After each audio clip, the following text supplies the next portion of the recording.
quiero aprovechar para daros las gracias por acudir a este curso y daros la enhorabuena también por interesaros por participar en el proyecto, porque me imagino que tendréis ganas de cambiar un poco la situación, ¿no? Si no, o no. Y luego sí que me apetece que hagamos un esfuerzo en un momentito por encender, por veros la carita a todas las personas que estáis detrás de esas pantallitas negras. Un segundo solo. Encended que os vea las caras a todas las personas posibles. A ver que os vea las caras, a ver esas caritas. Mira Diana, están por ahí saludando. A ver, vamos a encender. Trinidad, Luna. Esto ya es otra cosa, ¿eh? Anabel. Es que da mucho gusto cuando vemos que detrás de esos carteles negros con palabras hay personas de verdad, de carne y hueso, y no hay solamente un cartel que oculta una nada. Porque yo quiero pensar que estos cursos la gente se apunta porque de verdad les interesa, no por currículum o por... Aún así faltan mucha gente, hay mucha gente que no... A ver, Juanjo se disculpa porque dice no funciona, me voy a pasar a la otra pantalla porque la verdad que como sois tanto, me paso a la otra pantalla. Por aquí Juanjo que se disculpaba de que la cámara no le iba, Tadeo también, pero por aquí está Juanra, está Mar Morales, Aymara, Fátima, Sandra. Muy bien, se ve por aquí mucha gente. Adela, Eduardo, Miguel, Manu, muy bien. Hay gente que no enciende, otra gente que sí. Bueno, estamos de momento 38 personas. Y la sesión esta es una sesión un poquito especial. Vamos a empezar poquito a poco, ¿no? Porque el curso, sabemos que es un curso interesantísimo y es un curso intenso, entonces consideramos importante que la primera sesión sea un poquito suavita. Un poquito suavita con respecto a la metodología, que no con respecto a los temas que vamos a tratar porque ya sabemos que el cuerpecito regular no lo deja cualquier sesión que se ponga a hablar de los temas que estamos hablando, ¿no? ¿O no? ¿Mm? Me metí los pasillos a ver vuestras presentaciones y he ido viendo que habéis personas de diferentes disciplinas, desde filósofas, gente que está estudiando grado en ingeniería, personas ambientales, en fin, que hay una buena interdisciplinariedad en este grupo, cosa que es bastante interesante. Y ahora aprovecho para presentarme un poquito más. Pues eso, soy Ana Jiménez, formo parte de Cotono. Cotono lo formamos hace 24, hace 20 años, muchos más de los que me gustaría, porque me gustaría ser un poquito más joven, pero es lo que hay. Y bueno, llevamos desde el principio intentando procurar herramientas de interpretación de la realidad que permita integrar criterios de sostenibilidad en todas las decisiones que tomemos, individuales o colectivas.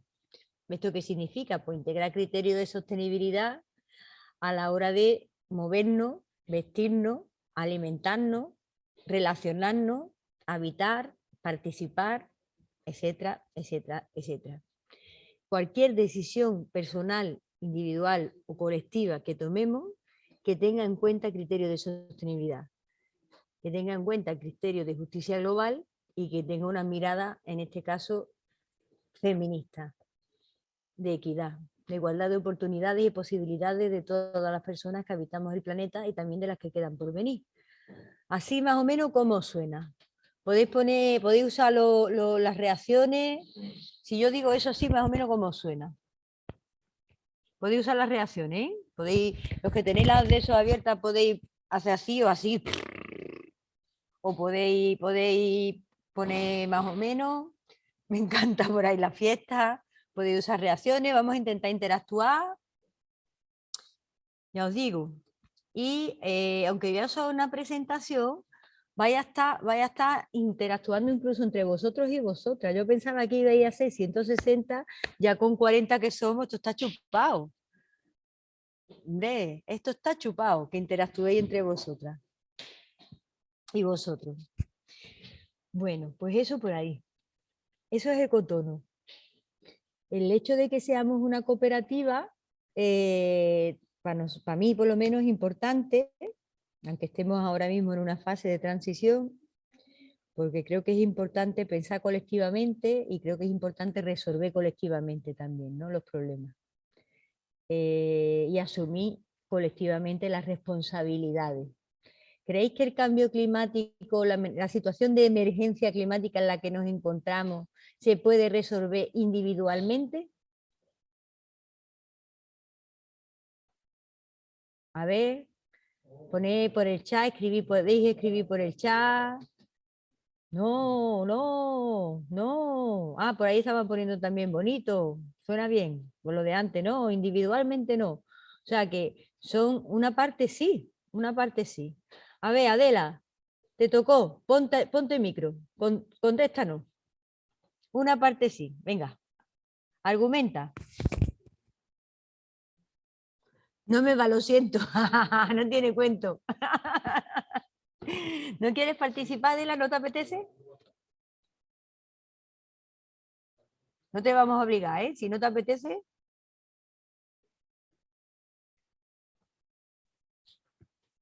Bueno, tranquila, Adela, que no pasa nada, ¿eh? Buenas. Mira, es que nosotros vivimos juntas, Adela y yo, entonces su micrófono está roto y te va a responder por el mío. Vale, Y ella vale. tiene la cámara. Estupendo. Y yo tengo la cámara rota, así que... Vale, entre las dos hacéis una. Estupendo, Blanca. Venga, Adela, dale. Hombre, que una parte sí, porque cada granito de arena cuenta y bueno, que si no contara, pues lo daríamos todo por perdido. Entonces, si estamos aquí es porque creemos que se puede cambiar los hábitos, por ejemplo, y eso. Y poco a poco, pues, somos millones de personas en el mundo. Yo creo que sumando uno a uno podemos formar algo grande. ¿Pero creéis que si fuéramos de forma individual, sin que nos pusiéramos de acuerdo y tomáramos decisiones consensuadas y aprendiéramos a mirar el mundo todos juntos y a satisfacer las necesidades comunes, podríamos hacer algo con respecto a la emergencia climática? A corto plazo, a lo mejor no.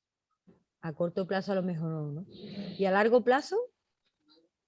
Es que como cuesta mucho que nos pongamos de acuerdo. ¿Y por qué creéis que cuesta tanto que nos pongamos de acuerdo? A ver, podéis contestar también por el chat, ¿eh? Y mirad, chat, vosotras, que están diciendo cosas muy intereses económicos, por los intereses. Por eso cuesta que nos pongamos de acuerdo, por los intereses económicos. Todos tenemos que hacer un esfuerzo de forma individual, pero formando parte de un todo. ¿Nos ha enseñado alguien a tomar decisiones conjuntamente? ¿Sabemos? ¿Nos hemos esforzado? ¿Nos levantamos cada día intentando entender a la gente que nos rodea o tomar decisiones conjuntamente con ella? ¿Intentamos ponernos en el pellejo de otras personas? Por las diferencias culturales también, el Estado, nación y la propiedad privada. Toma ya, Eduardo. A ver, Eduardo, desarrolla. ¿Dónde está Eduardo? Aquí tenemos a un anarquista. Eduardo, dale. Hola, Ana, Hola, Eduardo, ¿qué encantada. tal? No, pues nada, que como comentaba, yo creo que son los dos mayores obstáculos para ponernos de acuerdo a nivel global para cualquier asunto que nos competa a nivel global, precisamente el Estado-Nación y la propiedad privada. Lo hemos podido ver con la pandemia, como en otros muchos casos, es decir, al final los intereses parcialistas son los que predominan en las relaciones internacionales, ya que no existe tampoco un gobierno mundial, con el tema del aborto de la ONU, en ese sentido, ¿no? Que no puede solventar los problemas globales y queda ahí, bueno, con buenas intenciones, con llamamientos ¿no? No sé, al espectro, ¿no? Pues eso, sin concretar nada, sino, bueno, haciendo llamamientos al vacío y claro, pues no, así no se puede, obviamente.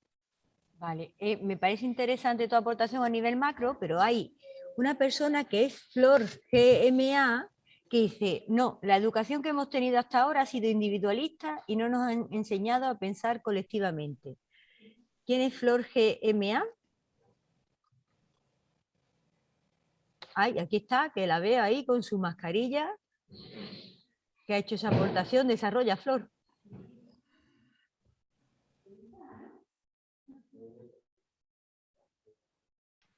No puede activar el micro, dice. Vale, bueno, pues muy buena también esa aportación. Bueno, esto y otras cosas más vamos a ir viéndolas, ¿no? Pero os voy a empezar a cambiar os voy a empezar a compartir, perdón, la presentación, ¿vale? Y vamos a ir viendo alguna de estas cosas. Pensemos a nivel macro, pero pensemos también a nivel micro, pensemos en qué nos pasa a nosotras mismas, pensemos no solo en los demás, sino en nosotras mismas y en nosotros mismos, qué esfuerzos hacemos nosotros por comprender a los demás, por construir con los demás, qué sabemos de los demás. Bueno, os agradezco mucho las aportaciones que habéis hecho. Ya como estoy viendo que algunas personas no tenéis micro, otras personas no tenéis cámara, vamos a trabajar en algunos momentos por grupo, pues utilizar los chats, ¿vale? ¿Os apetece? ¿O preferís que os suelte yo una chapa aquí de 3 horas? ¿Qué preferís? Bueno, os voy a compartir la presentación. Que, como sabéis, en el día de hoy era cómo funciona la vida, crisis socioecológica y de cuidado.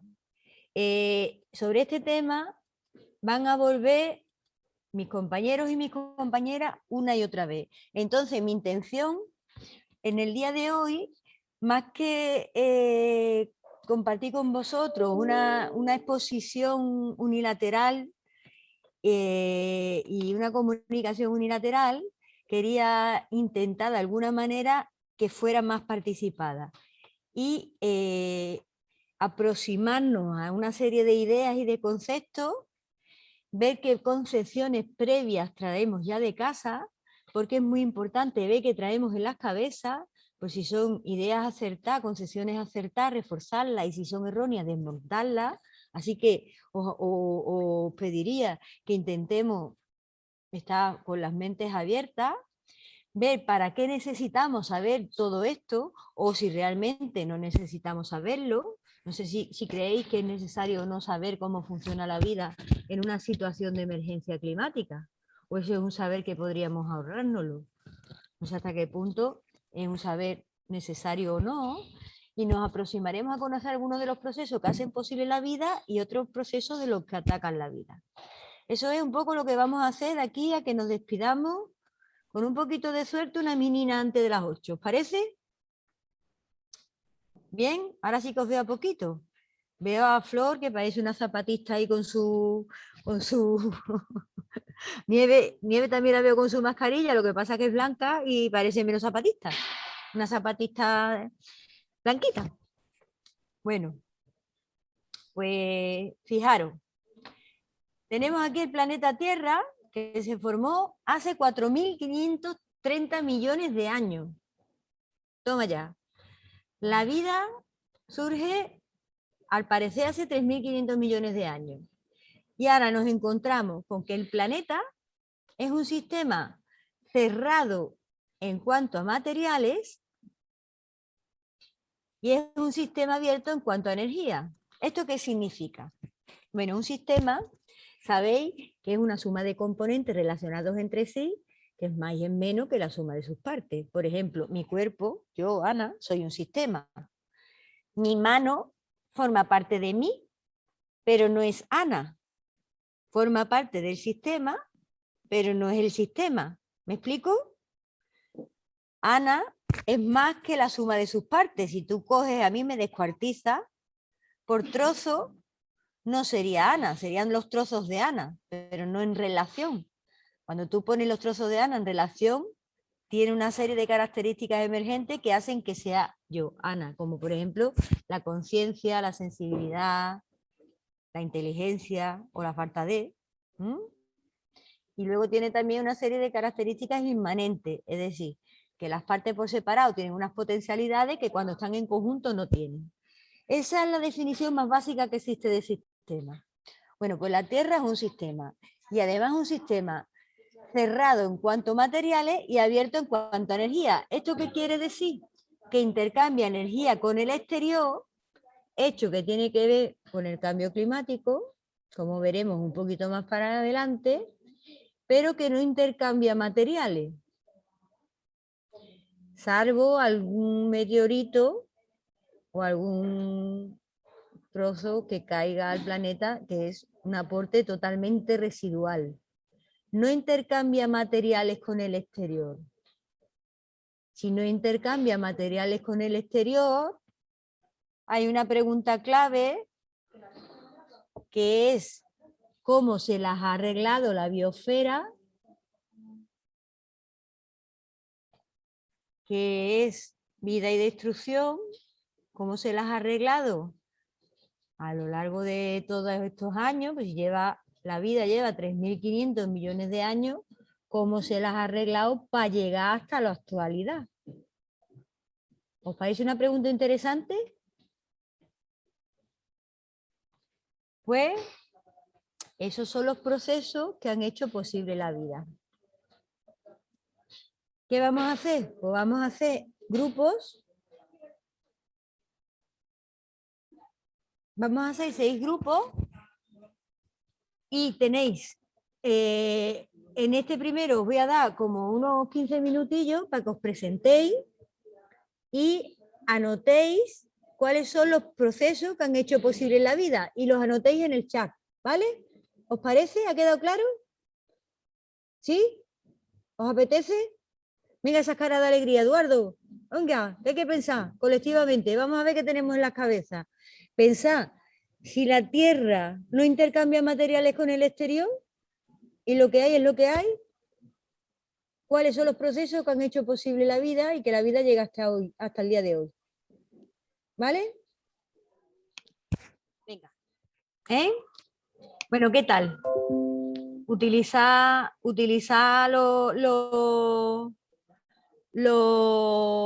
las reacciones para contar. ¿Qué tal? ¿Qué os ha parecido poder trabajar en grupo? Un ratito, conoceros.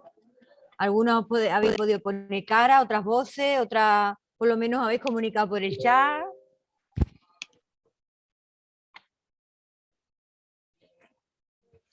Por aquí hay risas, hay un montón de reacciones, ¿no?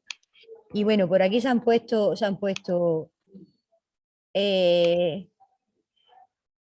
los procesos que hemos decidido son la fotosíntesis, el clima, la distancia al sol y el primer principio de la termodinámica. Vale. No recuerdo el número de grupos, pero coincidimos en los siguientes puntos. La atmósfera nos aísla del intercambio material con el exterior. Al no haber intercambio con el exterior no es posible expulsar más contaminantes de los que el planeta puede soportar. Tenemos las condiciones ideales para la vida: agua, temperatura, luminosidad y elementos como carbono, hidrógeno, oxígeno y nitrógeno. Vida no finita, posible extensión de la humanidad, pero la vida continúa. Extensión me imagino que será extinción. Que dentro de nuestra biosfera echamos más gases contaminantes de lo que el planeta puede soportar. No tiene tiempo de absorberlo y por eso el efecto invernadero y con ello el cambio climático.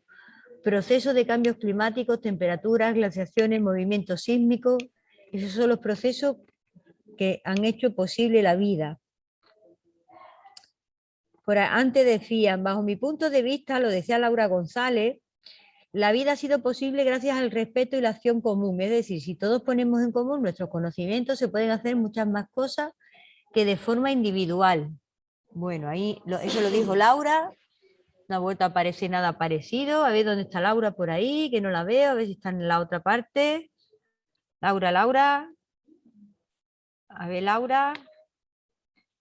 Una aportación, bajo mi punto de vista, bastante interesante. Y Manu de G, que también anda por ahí, que tampoco lo veo ahora mismo. Dice, yo creo que gracias a fenómenos como la fotosíntesis. Muy bien, Manu. Manu saluda. Bueno, pues vamos a ver cuáles son esos procesos que han hecho posible la vida. ¿Os parece? Vuelvo a compartir pantalla. ¿Habéis pensado alguna vez en esto? Es curioso, ¿no? Cómo vivimos todos los días, pero ni siquiera nos paramos a pensar en qué hace posible que vivamos o que hayamos llegado hasta aquí, ¿no? Somos un cúmulo de coincidencias, al fin y al cabo, ¿no? Fijaros, Pues algunos de los procesos que han hecho posible la vida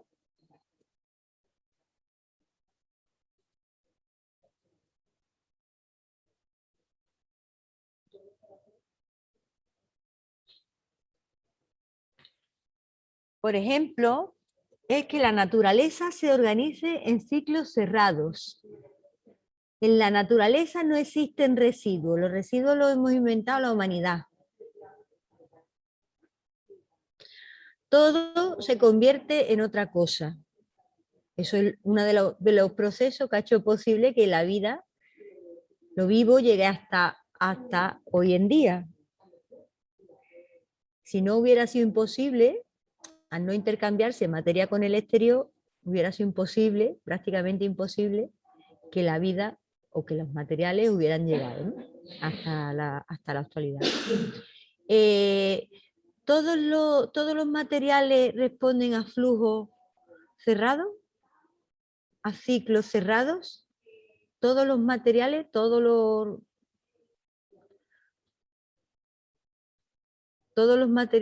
los materiales vivos, los materiales no vivos se organizan en ciclos cerrados. Seguimos. La fotosíntesis que decía Manu, ¿no, Manuel?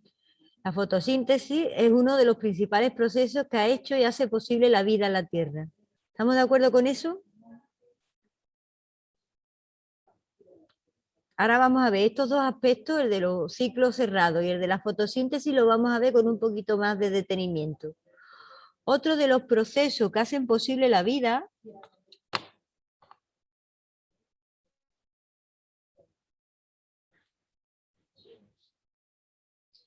es que el medio físico se mantenga dentro de unos valores de equilibrio. Imaginaros, por ejemplo, la salinidad de la Tierra, que no tuviera un equilibrio, o la temperatura, que no alcanzara un equilibrio. ¿Sería posible la vida en la Tierra?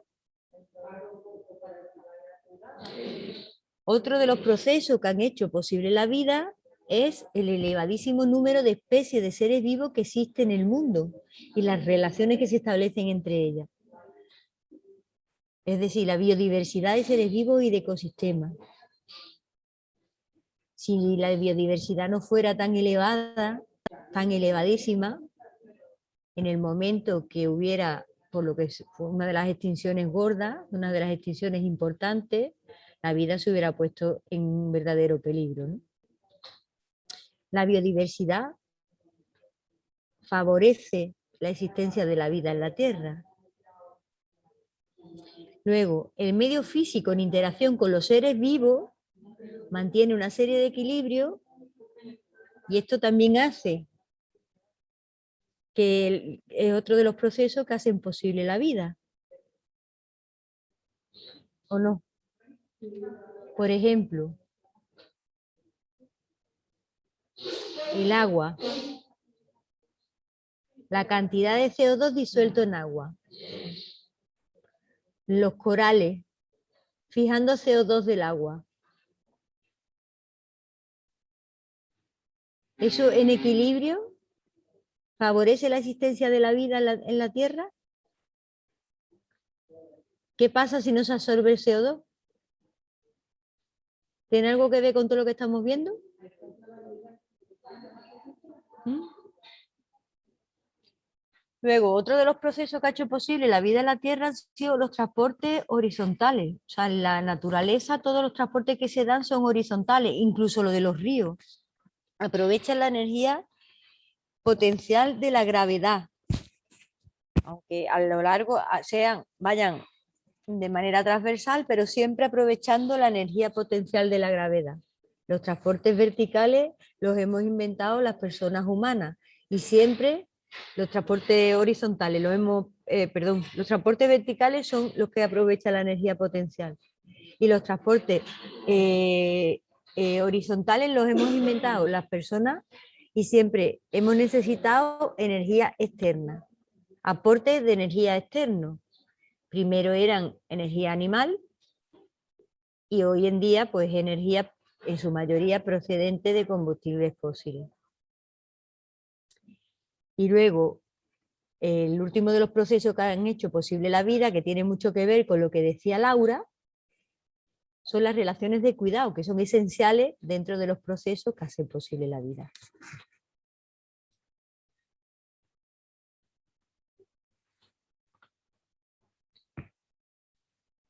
Dentro de los procesos que hacen posible la vida hemos nombrado la fotosíntesis y aquí sí que me gustaría que nos paremos otro poquito. ¿Por qué la fotosíntesis? ¿Qué funciones cumple? Porque hablamos mucho de la fotosíntesis, la llevamos viendo desde primaria, pero ¿por qué la fotosíntesis? ¿Qué funciones cumple y qué tiene que ver también con el cierre de ciclo? ¿Vale? Os voy a mandar otra vez a grupito y esta vez vamos a tener solo 10 minutos en vez de 15, ¿vale? Vamos a pensar la fotosíntesis dentro de esos procesos que hacen posible la vida, por qué es importante la fotosíntesis, qué funciones cumple y qué papel juega en el cierre de ciclo. ¿Vale?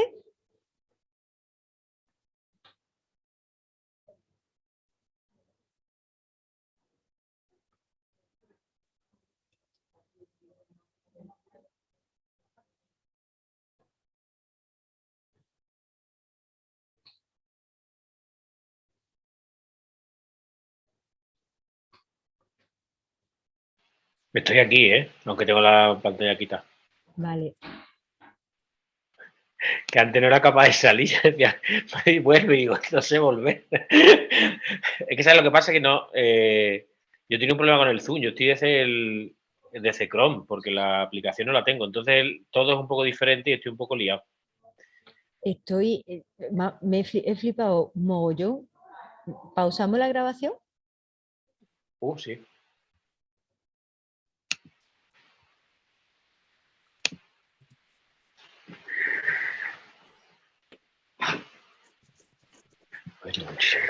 ¿Habéis anotado en el chat?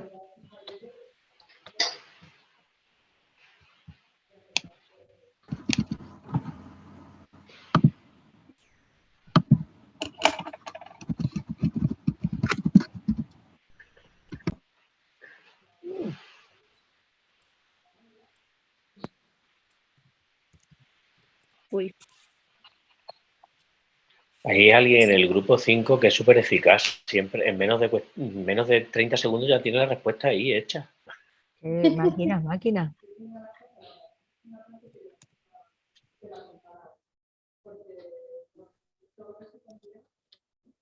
Ana, igual te silencio un momento, voy a silenciar a todo el mundo.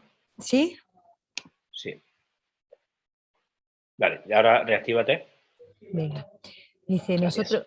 Sandra dice, nosotros somos el grupo 5 y hemos pensado en esto. La energía que aporta el sol es recibida por las plantas, productores primarios, estos transforman esa energía gracias a la fotosíntesis en oxígeno. Esos productores primarios a su vez sirven de sustento para toda la cadena trófica hasta que llegan a los descomponedores que transforman la materia orgánica de nuevo en alimento para esos productores primarios y así se cierra el ciclo. Bueno. Sus matices. Venga, el resto de los grupos habéis puesto por ahí. ¿Habéis puesto por ahí vuestras respuestas?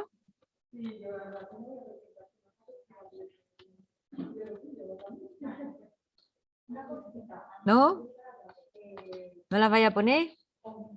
Más arriba el grupo 1. Ah, vale. Dice, no recuerdo el número, pero coincidimos, la atmósfera. Ah, no. No, eso era lo de antes.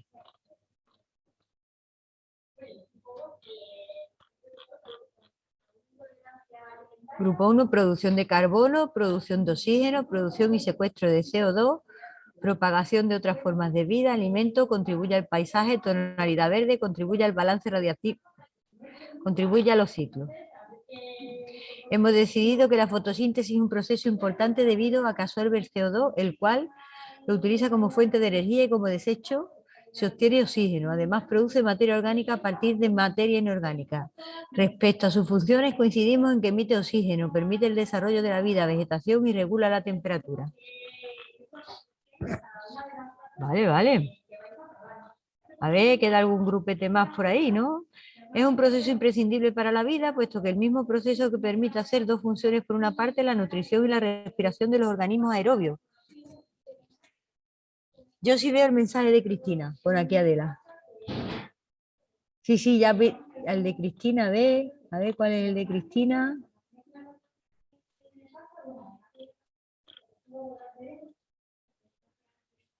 No sé qué grupo era. El resumen es importante porque a partir de materia inorgánica y luz es capaz de generar materia orgánica que sirve de alimento a otros seres vivos, oxígeno que respiramos y consume el CO2 de la atmósfera. Vale, a ver algún grupillo más que lo ponga.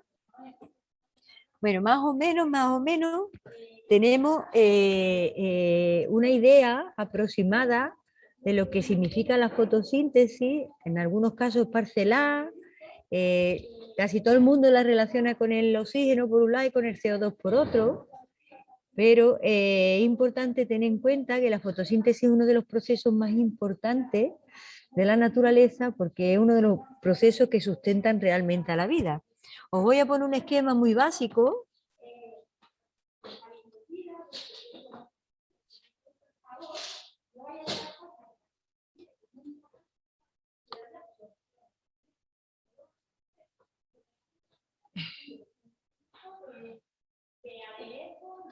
Me vaya a perdonar que se escucha así se escucha de fondo, ¿no? Se escucha de fondo, hay aquí otro meneo y se está escuchando, no contaba yo con esto.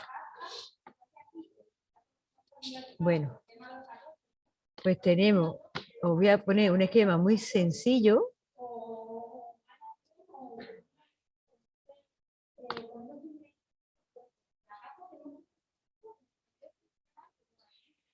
En el que vemos un poquito la representación de la fotosíntesis, el papel que juega precisamente en el cierre de ciclo del que hablábamos antes.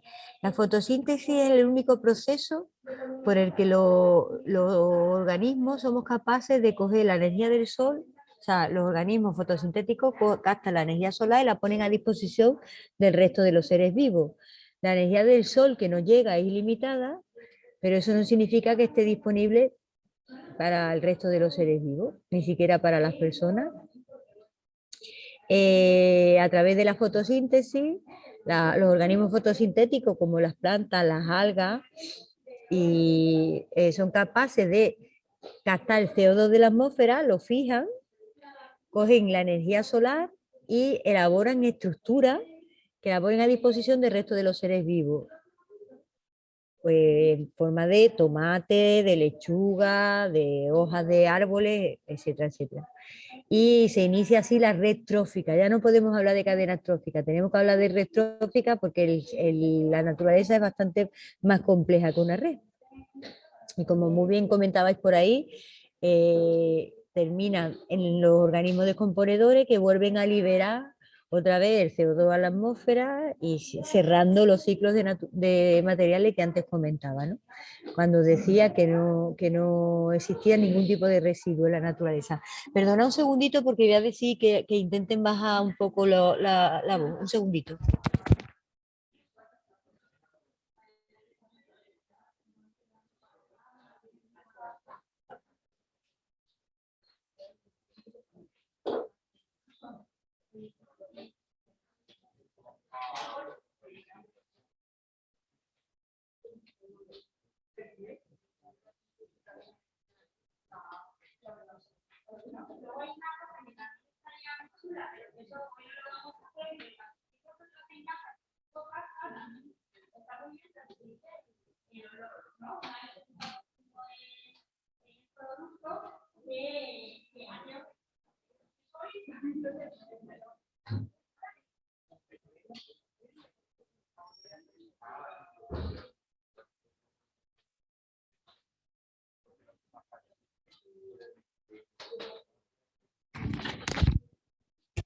Perdona la interrupción, pero va a ser un poco imposible, vamos a tener que aguantar el sonido de fondo, aunque me disperse, perdona si me disperso en algunos momentos.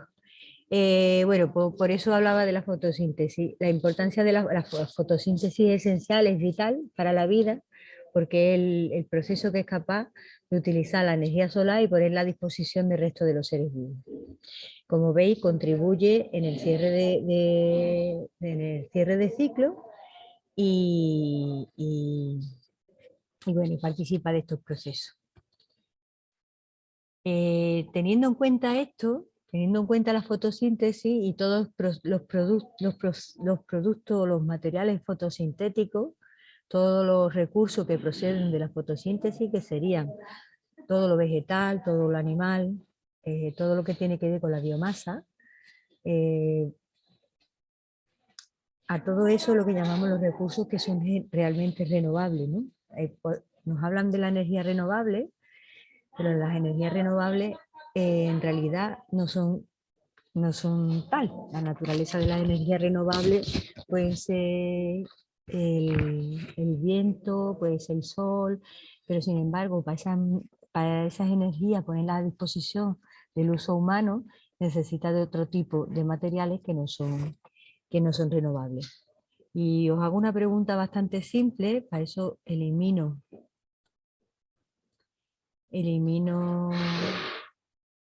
dejo de compartir pantalla, y sí que me gustaría que volvierais a encender las pantallas porque os quiero hacer una pregunta para que me vayáis diciendo. Perdonad, que es que me he despistado un poco con la otra actividad que estaba aquí al lado. Me interesa que me digáis, si tenéis algún papel a mano, ponedlo así, tapando la pantalla, que me digáis qué pensáis vosotros, qué porcentaje de naturaleza nos rodea.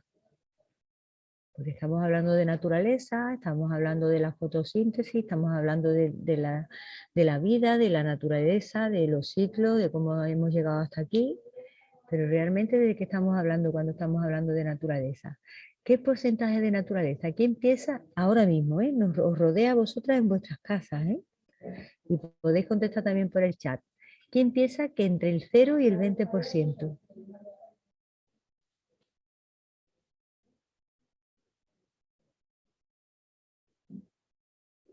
Mira, por aquí hay una persona que piensa que entre el 0 y el 20%, 1, 2, 3... Hay varias personas que piensan que entre el 0 y el 20%. Bastante. ¿Quiénes piensan que entre el 20 y el 40%? Podéis ponerlo, 20 y 40, yo entre 20 y 40. Igual menos del 20%, pero sin incluir el mal. ¿Quién piensa que entre el 40 y el 60%?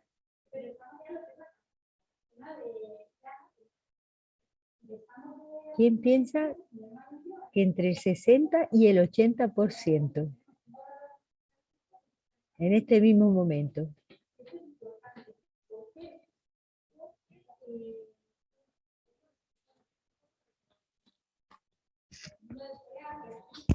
¿Quién? Entre el 80 y el 99%.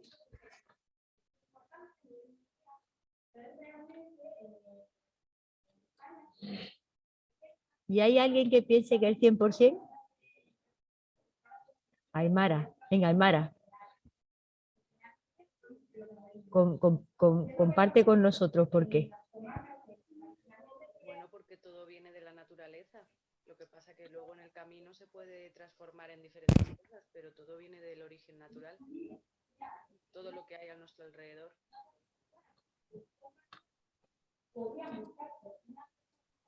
O sea, Aymara está planteando que todo lo que nos rodea es naturaleza transformada, ¿no?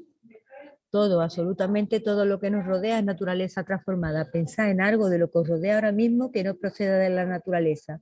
Pensad, por ejemplo, en los cascos que tenemos puestos, los que tenemos cascos. ¿De dónde han salido? ¿El plástico de dónde sale? Escribidlo por el chat. ¿De dónde sale el plástico? De los dinosaurios, ponen por ahí, de los microorganismos que se transformaron en petróleo, ¿no? ¿De dónde sale el suelo que estamos pisando? En algún momento fue una montaña, una cantera, de dónde sale el papel que escribimos, de dónde sale la mesa, de dónde sale la electricidad que nos ilumina. O sea, todo, absolutamente todo lo que consumimos y lo que nos rodea es naturaleza transformada por los procesos de extracción, transformación, distribución, consumo y emisión de residuos. Todo, absolutamente todo. Y esa es una idea con la que no contamos. Esa es una idea esencial para comprender también cómo funciona la vida. Si no llegamos a alcanzar a comprender de dónde procede todo lo que nos rodea, difícilmente vamos a comprender cómo funciona la vida. En todo eso la fotosíntesis tiene un papel esencial porque es la base de todos los productos que derivan de la fotosíntesis, de todo lo que tiene que ver con la biomasa. Pero luego también hay un montón de materiales que no tienen que ver con la fotosíntesis. Y son esos materiales que ni se siembran, ni se crían, que son los recursos no renovables. Que hay los que hay y punto, ¿no? Y que también vamos a hablar de ellos.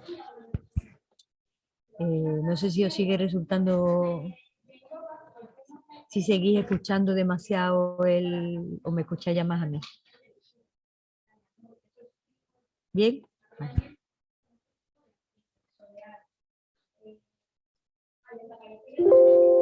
Vale, voy a volver a compartir pantalla.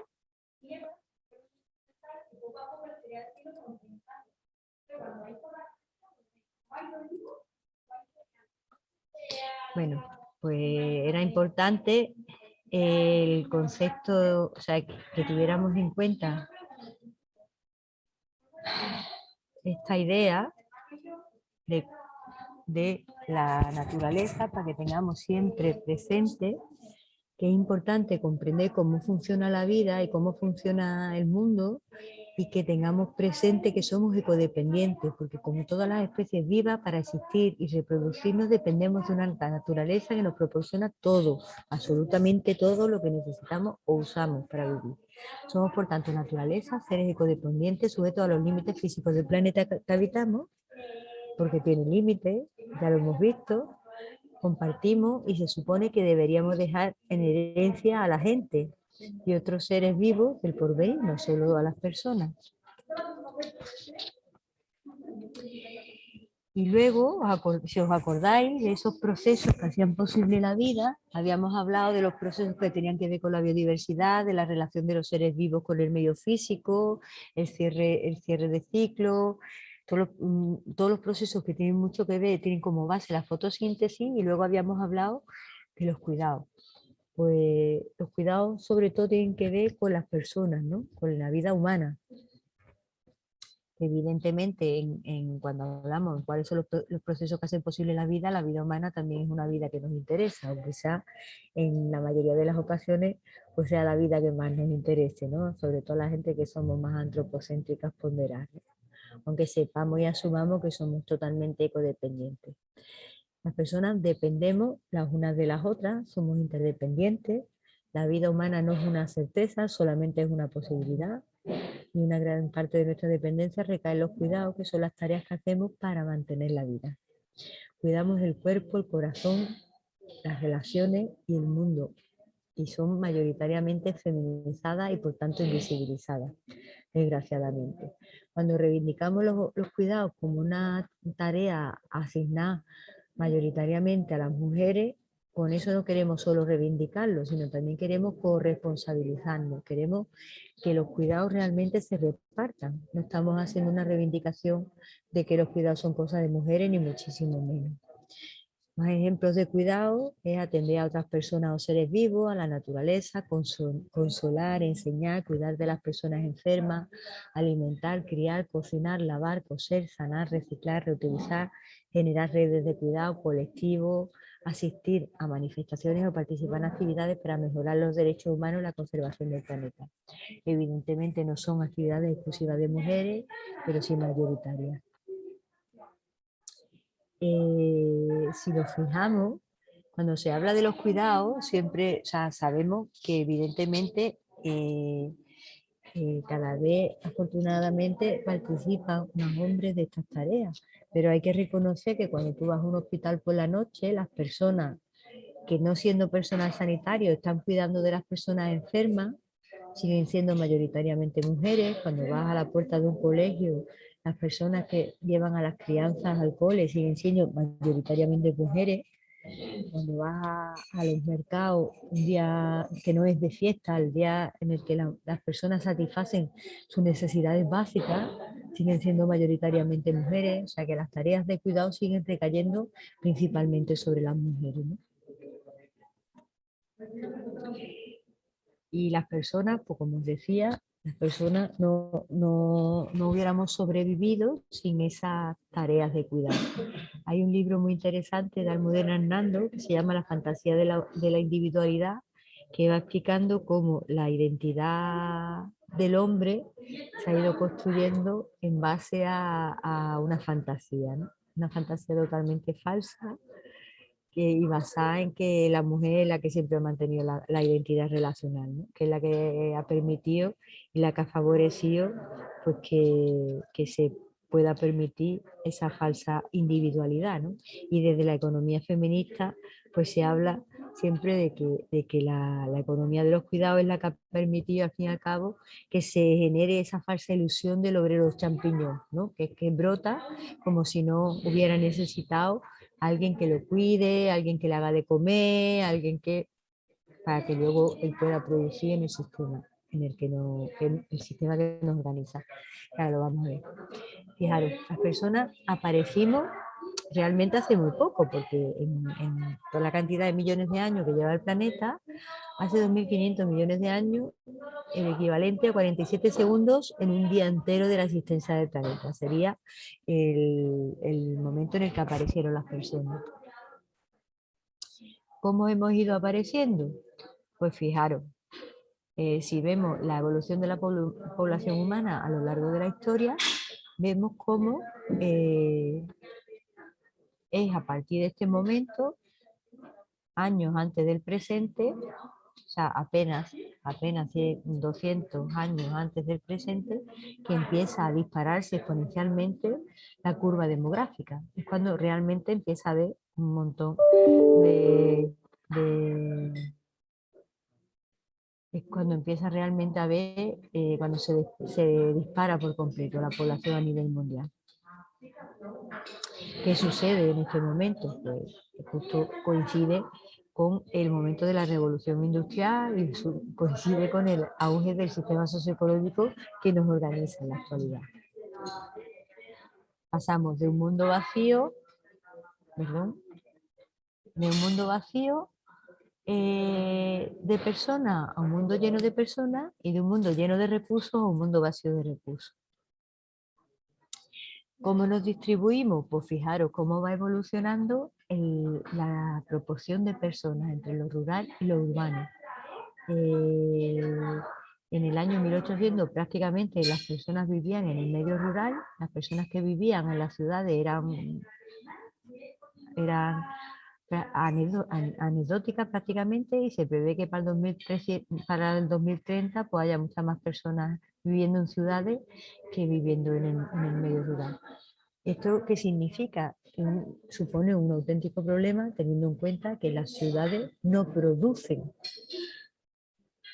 Las ciudades importan absolutamente todo lo que consumen. Teniendo en cuenta, o sea, hablando de producción, evidentemente la producción primaria, no la producción industrial. En Andalucía, más del 75% de la población vive en ciudades de más de 10.000 habitantes. Estamos hablando de una cosa muy seria. Se está concentrando la población en pequeñas superficies de terreno, emitiendo gran cantidad de residuos y consumiendo gran cantidad de recursos que proceden de otros sitios, con todas las consecuencias que eso tiene.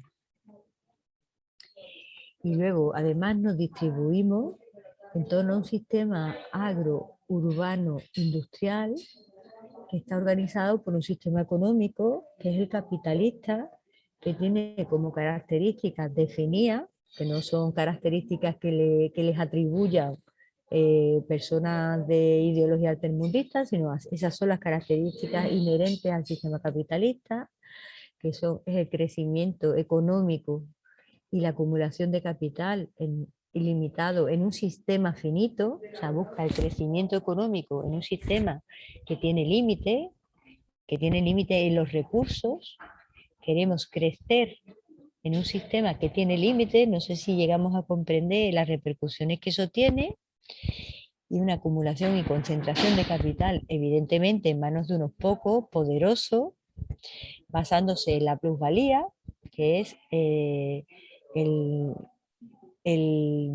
plusvalor, o sea, el valor que se consigue con el trabajo de otra persona, con la división del trabajo hasta la deslocalización, hasta llegar a la deslocalización, de manera que se produce cada pieza de los elementos, incluso en un país, de un continente diferente, basado en una economía financiera que trae al presente los supuestos activos futuros y que está atacando literalmente a la vida. Esas son las características más básicas del sistema capitalista, para entenderlo. Un sistema que no funciona para la mayoría de las personas que habitan este planeta. Y sin embargo, es el sistema que nos organiza a los cuerpos y a los territorios. Y en este plan, teniendo todo esto en cuenta, pues vuelvo a hacer una pregunta. ¿El sistema alimentario que ampara este sistema capitalista cuida o ataca a la vida? ¿Y por qué?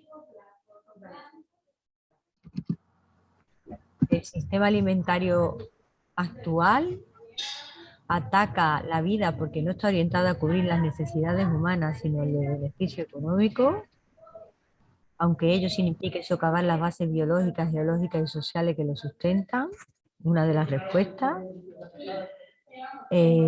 Capitalismo en la alimentación no protege la vida, empeora la vida. Al no haber un buen reparto de alimentos, hay sobreproducción, medios de producción de alimentos. Relacionado con la huella de carbono estaría el tipo de alimento, la distancia de donde se trae el alimento a la casa, consumir productos de temporada, el exceso de empaques de plástico y la globalización de la alimentación. Pensamos que sí. Ana, un segundo, te voy a silenciar un segundo para silenciar a todo el mundo y vuelves, ¿vale? Dale. Dale, ya puedes... Eso, gracias. Pensamos que si se mantiene un equilibrio decente se protege a la vida, pero si se abusa de ello, el capitalismo atacaríamos directamente a la vida. En una situación hipotética, ¿falta algún grupo más?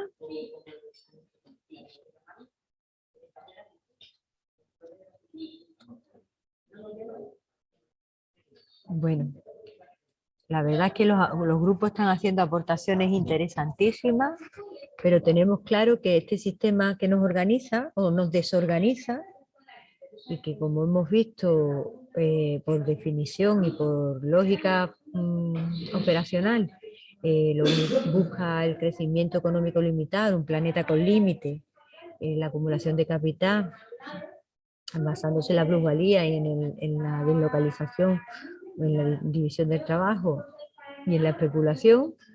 Bueno, en base en ese sistema, pues el sistema alimentario global que nos acompaña, pues la alimentación, que debería ser un proceso que cuidara la vida, ¿no?, que facilitara el cuidado de la vida, pues nos encontramos con que hace todo lo contrario. Os voy a dar algunos datos, algunos solo.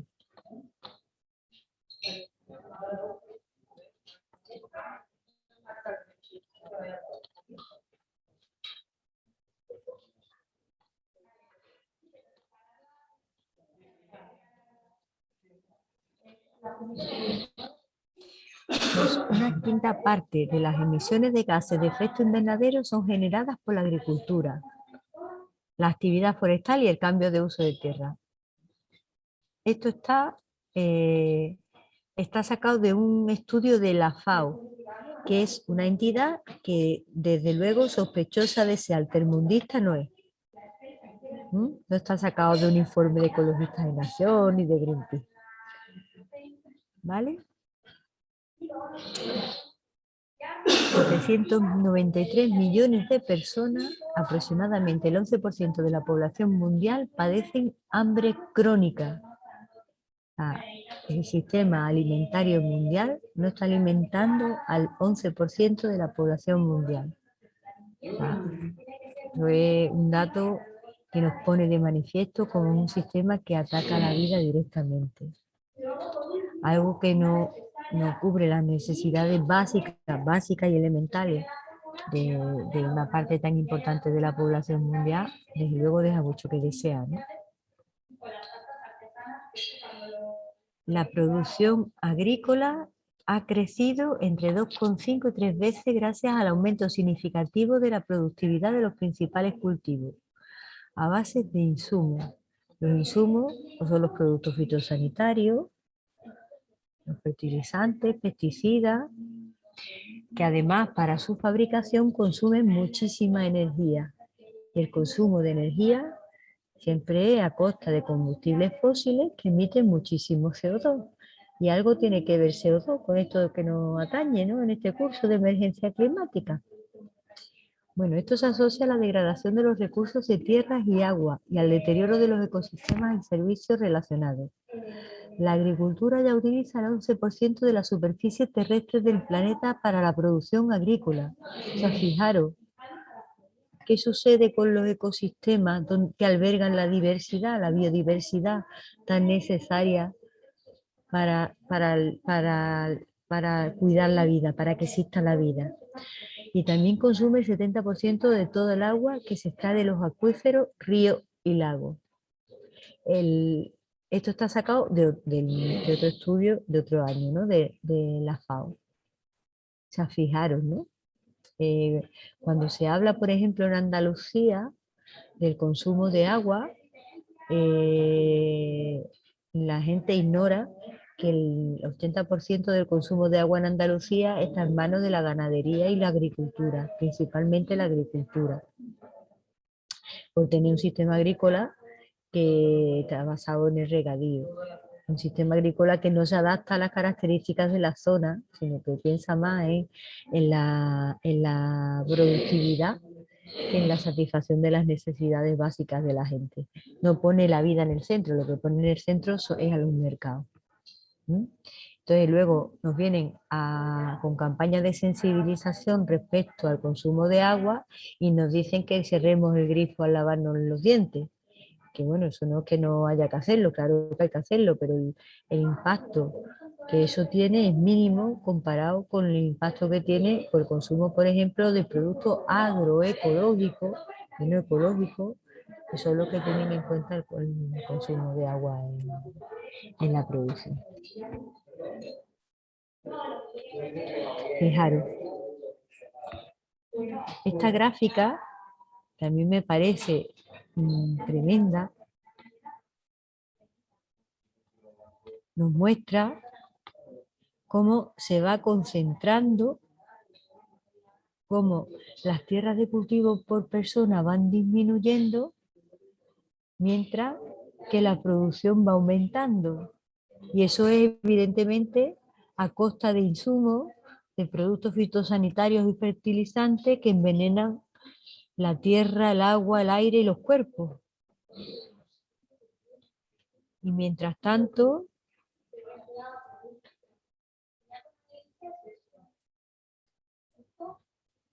pues lo que nos encontramos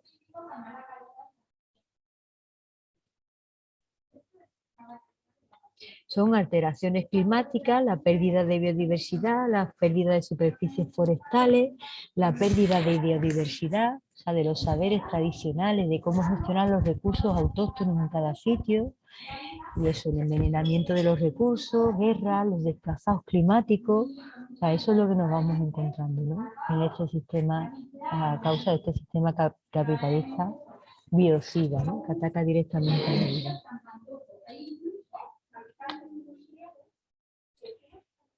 En fin, ¿qué tal? ¿Qué os parece? Estamos hablando de la alimentación, ¿no?, que debería ser uno de los procesos que más cuidarán la vida realmente en el planeta.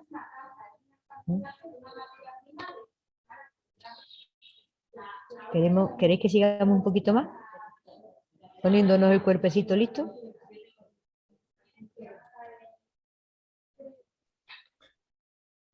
Hay una compañera que ha preguntado una cosa interesante por el chat. A ver. Si eso iba a hacer yo, pasar la pregunta. Gracias a quien lo haya avisado. De nada.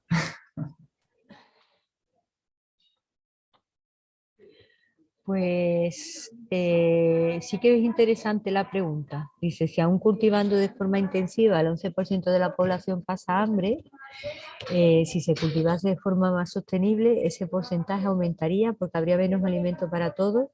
Bueno, yo los cálculos no los tengo, pero hay que tener en cuenta la cantidad de alimentos que se tiran, que se desechan. Hay que tener en cuenta la cantidad de personas que se encuentran desplazadas de sus territorios y que no pueden acceder al cultivo básico, a sus cultivos básicos, porque ese territorio se utilizan para producir, por ejemplo, alimentos para la ganadería intensiva, para que una parte del planeta coma carne todos los días y carne procesada, además. O sea, el pienso para ganado es una realidad, o sea, eso es que además ocupa grandísimas extensiones de territorio. Hay que tener en cuenta eso, la cantidad de poblaciones originarias que están desplazadas, que no pueden acceder a los alimentos, y lo que se llama masas superficiales, que son poblaciones enteras que no tienen ni zonas de cultivo, ni siquiera están, ni siquiera tienen acceso a los recursos económicos suficientes como para poder acceder a la alimentación. O sea que realmente yo creo que si se cultivase de una forma más sostenible y si se repartiese de una manera más justa, sí que habría territorio para alimentar a todas las personas del planeta, porque el problema ya no es solo la manera de cultivar, sino también la forma de repartirla. No sé si he respondido a tu pregunta, Sandra. Pero eso, te lo digo, comparto contigo ideas, ¿eh? No te lo digo como una verdad absoluta. ¿Dónde está Sandra? Sí, creo que sí. Vale. De todas formas, mira, Dani López, yo creo que es la persona que viene a hablar de soberanía alimentaria aparte, y Leticia, que son dos máquinas. O sea, también lo que yo os decía, ¿no? Lo que os decía, yo hoy os voy a aproximar a las ideas que luego van a ir desarrollando el resto de mis compañeros y compañeras, que además la mayoría son amigos y amigas. Y ya os digo, exprimirlo, sacarle el máximo jugo, porque son auténticas máquinas en cada una en lo suyo. Y os recomiendo que todas las dudas que os vayan saliendo, a las que yo no os vaya a dar respuesta, que pueden ser infinitas, la aprovechéis pues, a Luis, a Yayo, a Leticia, a Dani, a Cristina, porque es que, bueno, a los colectivos que vienen y a las experiencias de soberanía alimentaria, a la compa que viene también a hablar de educación ambiental, porque es que son auténticas máquinas, vamos. Hoy es eso, asomar el hociquillo a lo que nos traemos entre manos. Ah, mira, por aquí habla, ¿no? Está diciendo, Paulino está poniendo datos de la cantidad de kilos de comida que se ha tirado. Son de 2019, no encuentro de 2021. Bueno, pues seguimos un poquito más, ¿vale? Poniéndonos el cuerpecito listo.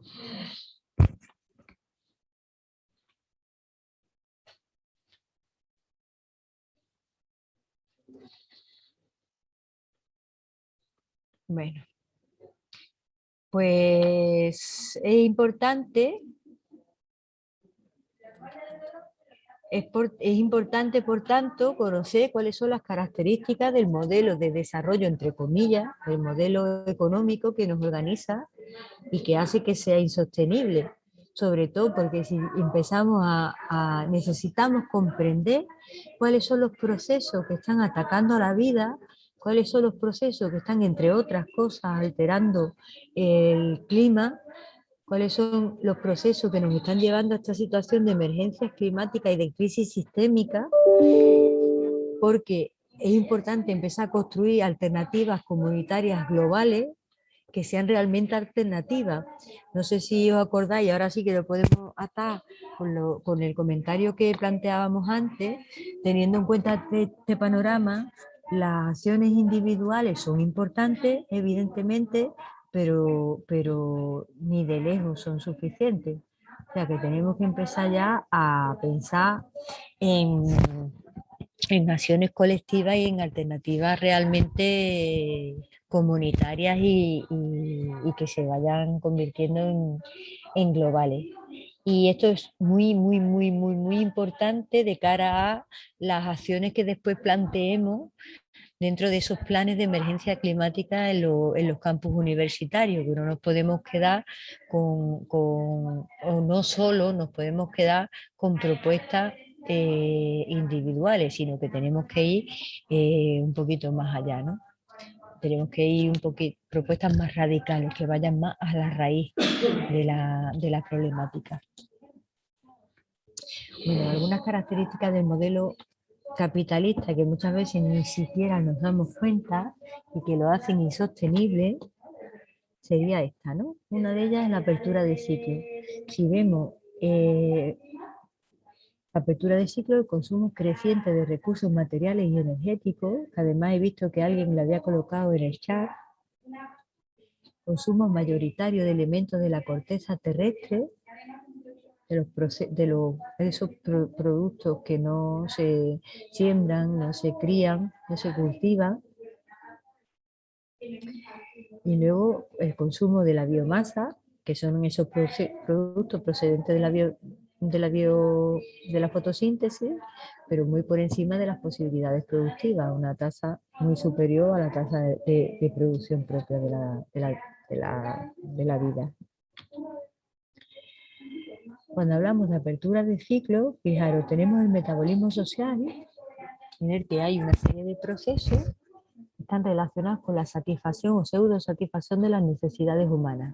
Pues nos movemos, nos alimentamos, nos vestimos, tenemos una vivienda, nos relacionamos con otras personas y para eso hace falta que entren una serie de recursos materiales y recursos energéticos, en forma de camiseta, alimentos, energía eléctrica, silla de ruedas, piernas ortopédicas, ladrillo, chalecos de lana, etcétera, etcétera, etcétera, carretera, etcétera, etcétera, etcétera.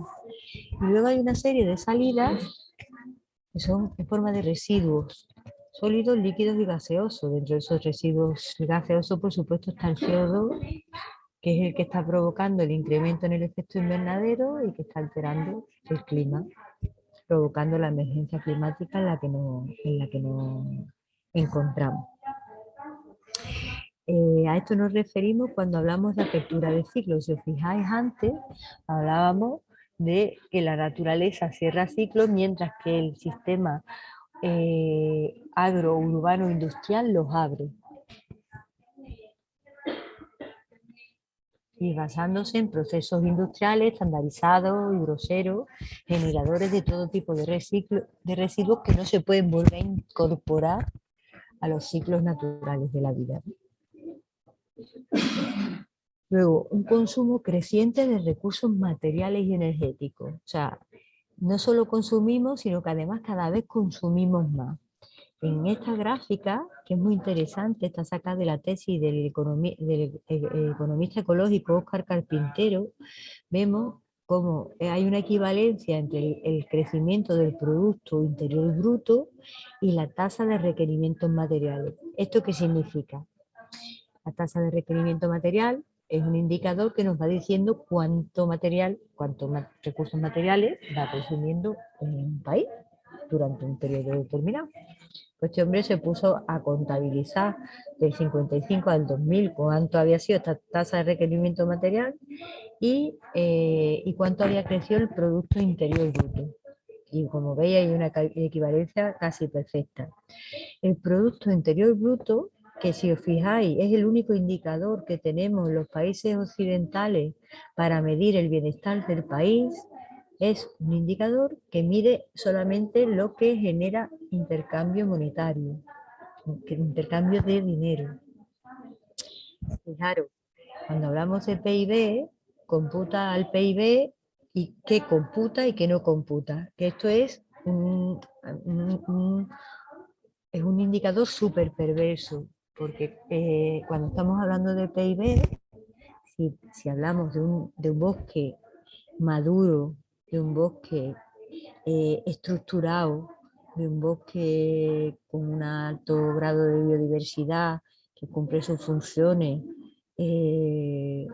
albergando biodiversidad y como sumidero de CO2, etcétera, etcétera, etcétera, eso no computa en el PIB, no genera intercambio monetario. Sin embargo, si ese bosque lo talamos y lo convertimos en mesas para IKEA, pues sí computaría el PIB. Fijaros, ¿no? Como de perverso es el indicador. Si vemos un río que cumple todas sus funciones ecosistémicas de depuración, de oxigenación, de albergador de biodiversidad, ese río sano no computaría al PIB. Sin embargo, si se contamina y se le coloca una depuradora de aguas residuales, pues sí computaría. Una sociedad sana, no medicalizada, no computa. Sin embargo, una sociedad enferma, medicalizada, sí computa el PIB. O sea, fijaros qué perversión de indicador estamos utilizando para ver si va bien o no va bien un país, ¿no? Bueno, pues este PIB está directamente relacionado con el consumo creciente de recursos. Hay una ecofeminista que se llama Vandana Shiva, que os la recomiendo si no la conocéis, que dice que el PIB lo que indica es la cantidad de naturaleza que se consume en cualquier país. Y bueno, los países industrializados, pues el consumo de recursos es creciente, cada vez consumimos más recursos. Y es una característica de este sistema agrourbano industrial basado en el capitalismo. Pongo otro ejemplo que demuestra esto, ¿no? Cuando la comunidad era forrajera, que es lo que se llamaba antes cazadores-recolectores, consumíamos pues 5 unidades de energía por cápita, mientras que en la actualidad un elemento industrial avanzado, como podemos ser cualquiera de nosotras, consume 230. Fijaros, ¿no?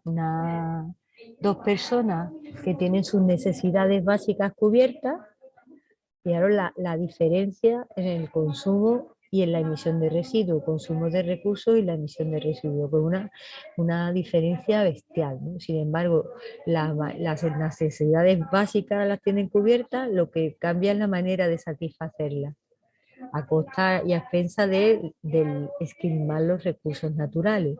Claro, no se trata de los extremos, ¿no? Pero habrá que plantearse colectivamente cómo resolver las necesidades básicas para que todas las personas las podamos cubrir y también las personas que quedan por venir de las generaciones futuras. No solamente los BBVA, ¿no? Los blancos burgueses varones adultos. Luego, el consumo mayoritario de elementos de la corteza terrestre, que esto también es algo catastrófico, porque claro, estos son, como os decía, los minerales y los combustibles fósiles, que se formaron hace millones de años, durante miles de años, y que realmente no se pueden volver a producir. Aquí tenemos diferentes gráficas, ¿no? Vemos cómo hemos pasado de consumir mayoritariamente biomasa renovable, pues yo qué sé, leña, carbón vegetal, a consumir energía no renovable basado en combustibles fósiles, gas, petróleo, carbón, etc. Aquí sucede lo mismo y además lo peor es que esto está siempre relacionado con la guerra por el monopolio de los recursos, ¿no? Como pasa con Siria, con Irak, que es lo más doloroso de todo, ¿no?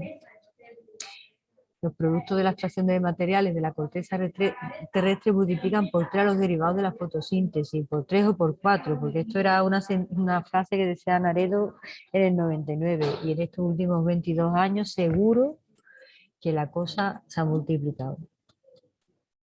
Y además, fijaros, es importante tener cuidado con las perversiones del lenguaje porque se habla de países productores del petróleo cuando el petróleo no se produce. Con el petróleo lo que hacemos es extraerlo.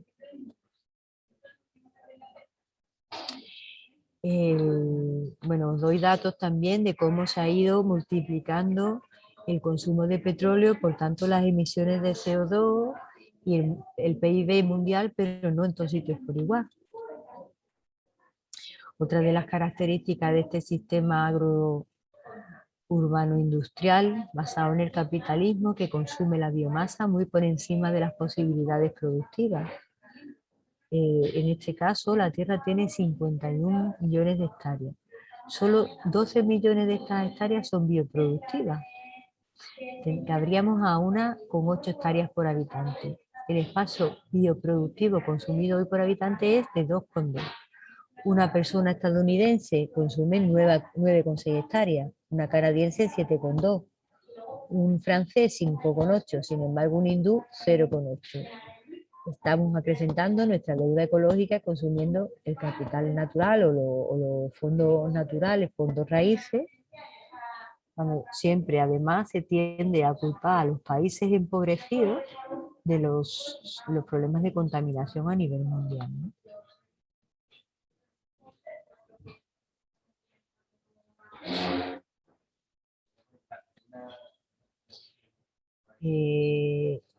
Me apetece voy a dejar de compartir pantalla porque estamos llegando ya a un concepto bastante interesante que es el de la huella ecológica. Me imagino que os sonará, ¿no? ¿Ven las cabezas esas? ¿Os suena el concepto de huella ecológica? ¿Sí? ¿Seríais capaces de describirlo y de decir qué nos aporta? ¿Hacemos el último trabajillo en grupo? ¿Eh? ¿Os apetece? Perfecto. ¿Claro? Por aquí. Y la huella ecológica lo que mide es qué superficie de territorio necesitamos para producir los recursos que consumimos y asimilar los residuos que generamos. Una población da, ¿no? Por ejemplo, Andalucía necesitaría otras 2 Andalucía y media vacía de andaluces y andaluzas para producir todos los recursos que se consumen en Andalucía y asimilar todos los residuos que se generan. ¿Eso qué nos está diciendo? ¿De dónde lo sacamos? Fijaros, voy a poner un momentito la diapositiva para que veáis la huella ecológica mundial. Está calculada por una plataforma de científicos a nivel mundial.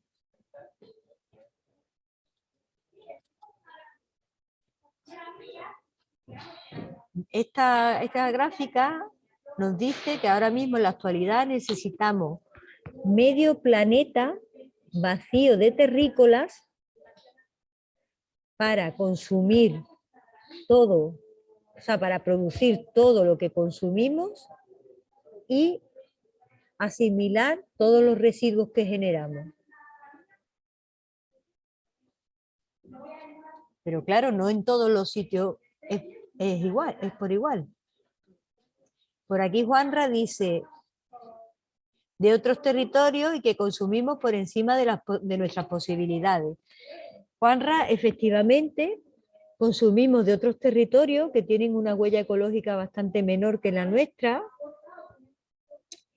Consumimos de los territorios empobrecidos y luego también consumimos de los bienes fondos que lleva la naturaleza fabricando o produciendo desde el principio de la vida. Acordaros el poquito tiempo, ¿os acordáis? Que era como muy poquitos segundos, si lo comparáramos con un día, la historia de la vida en la Tierra.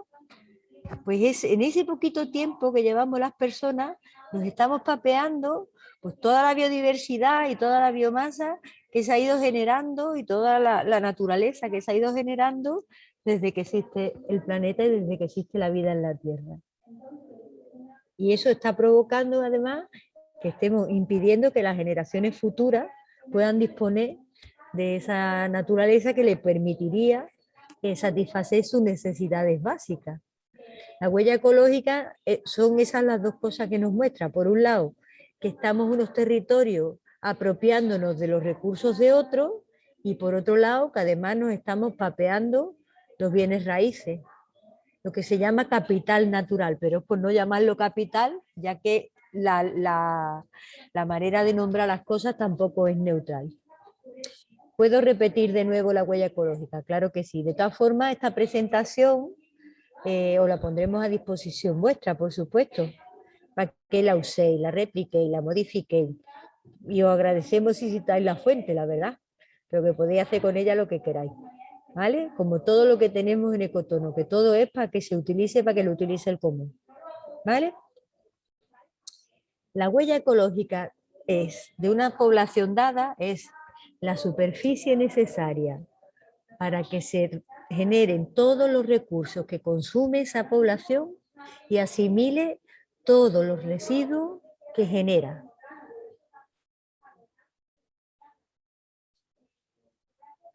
La huella ecológica de España ha bajado un poquito este año, el año de la pandemia. El año de la pandemia todavía no se ha calculado, bajó un poquito en la crisis del 2008, pero después volvió otra vez a remontar. Y hacían falta 2 Españas, que es un poquito más baja que la de Andalucía, porque claro, hay zonas en España que están totalmente vacías, que están despobladas. Entonces hay zonas en España que realmente tienen una huella ecológica muy baja. Pero hacía falta 2 Españas y un poco más, vacías de españolitos y españolitas, territorio solamente productivo, para producir todos los recursos que nosotros nos papeamos y para asimilar los residuos que generamos. O sea, fijaros, y en la gráfica que os he mostrado antes, fijaros que deja claro que a nivel planetario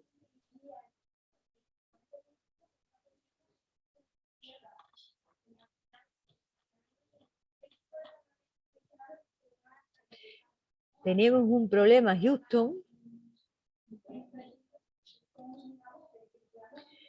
porque vemos que si esta línea nos va mostrando el ritmo de crecimiento, que si seguimos creciendo económicamente al mismo ritmo, para el 2050 necesitaríamos 2 planetas vacíos de terrícola para mantener este sistema de producción, cosa que no tenemos, no hay otros planetas, y para asimilar los residuos, y de la única manera que tenemos de volver a un equilibrio más o menos estable sería mediante el decrecimiento. El decrecimiento es una situación en la que ya estamos, ya se está dando una situación de decrecimiento a la hora de poder acceder a los recursos, pues muchos recursos minerales, los recursos como el petróleo, el gas natural, y ya de eso os hablará mañana mismo Luis González Reyes con el pico del petróleo y el pico de otros combustibles fósiles. Por eso yo no me detengo, y ya yo también os hablará, además de ecofeminismo del decrecimiento, no me detengo, pero esta gráfica deja muy clarito que de seguir al ritmo que vamos, malamente. Y en esta gráfica vemos cómo hay países que son todos los marrones, que tenemos una huella ecológica por encima de la biocapacidad que tenemos, y otros países que son deudores, ¿no? Al revés, que estamos arrebatándole, que tienen una huella ecológica muy por debajo de la biocapacidad que tienen. Y además el tema de la huella ecológica es muy interesante porque rompe con el mito de los países verdes del norte de Europa, que son países verdes en su territorio, pero sin embargo están consumiendo recursos y emitiendo residuos a marcha forzada en otros territorios. Claro, entonces muy cuestionable esa fama de países ecológicos que tienen, ¿no? Y luego la última de las características de este sistema agrourbano industrial que ataca la vida y que nos organiza a los cuerpos y a los territorios es que también está basado en la invisibilización de los procesos que hacen posible la vida, de esos procesos que hablábamos al principio, y sobre todo de los trabajos de cuidado. Fijaros, los trabajos de cuidado de los que hablábamos suponen el 66% del tiempo total del trabajo. Sería el equivalente al 34,74 millones de empleos, fijaros, ¿no? Si se contabilizara el tiempo. Y luego es el espacio de cuidado el que asume la responsabilidad de que todo el conjunto funcione, de que la vida continúe, encajando la atención entre un sistema que ataca la vida y las necesidades básicas de las personas. Imaginaros por un momento qué sería nuestra vida sin los trabajos de cuidado, sin que nos escuchen, sin que nos alimenten, sin que nos den un poquito de cariño, sin que nos den un poquito de comprensión. A fijaros, ¿no? ¿Qué sería la vida sin todo eso? Que no le prestamos atención, pero imaginaros, ¿no? ¿Qué tipo de vida sería? Y luego nos encontramos con situaciones como las cadenas globales de cuidado, ¿no? La abuela que cuida al hijo de la madre que emigró para cuidar a la hija de la madre que salió a trabajar está cansada. Esta frase resume la situación en la que nos encontramos, de la cantidad de mujeres de África o de América Latina que emigran a Europa para cuidar a los hijos de muchas mujeres que salen a trabajar, mientras los hijos de estas mujeres que emigran están siendo cuidados por las madres, ¿no? En los países de origen. O sea, trasladándose a través de cadenas globales, los cuidados que se tienen que dar en una parte del mundo se trasladan a otros, ¿no?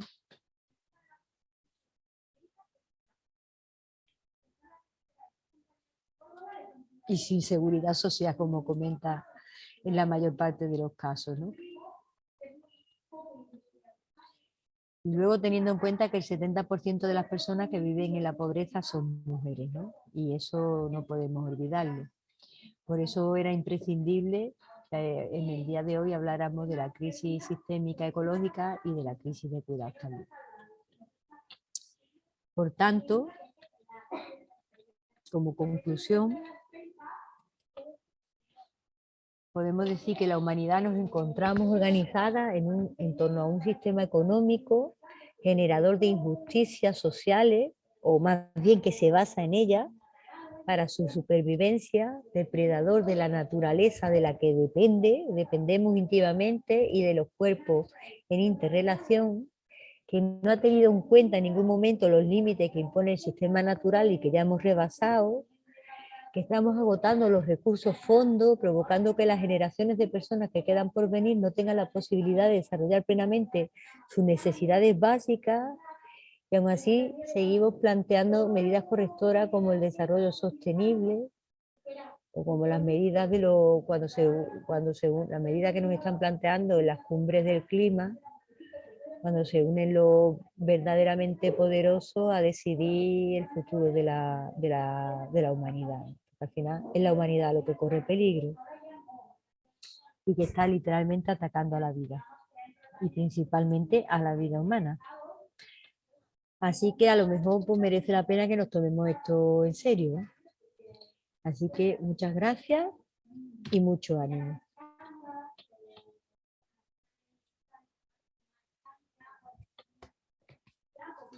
Bueno, y nada, yo por mi parte me gustaría que me dierais impresiones, recibir un poquito de retroalimentación.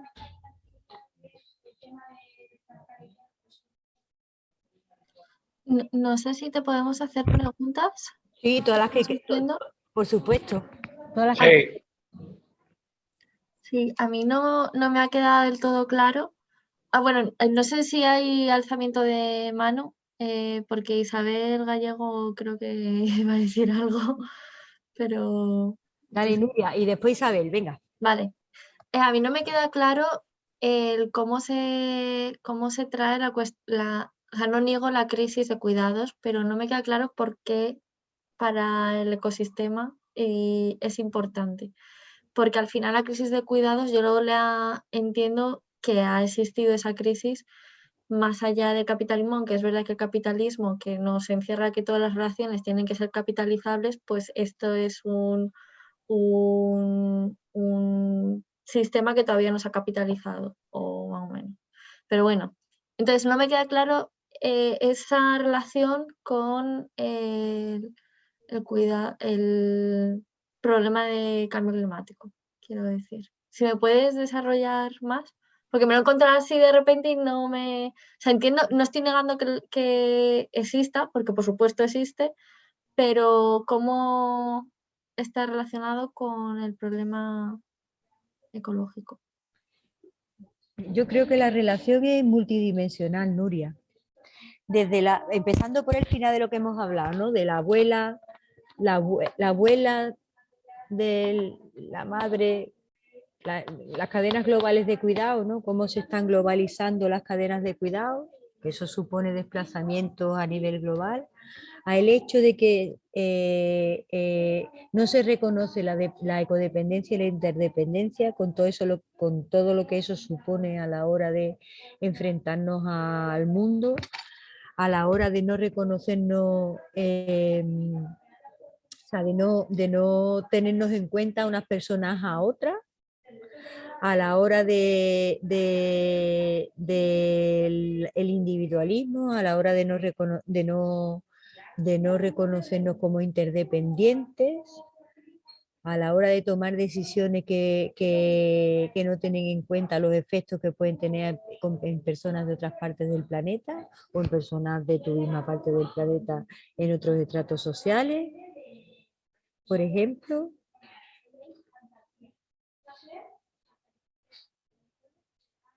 No sé si...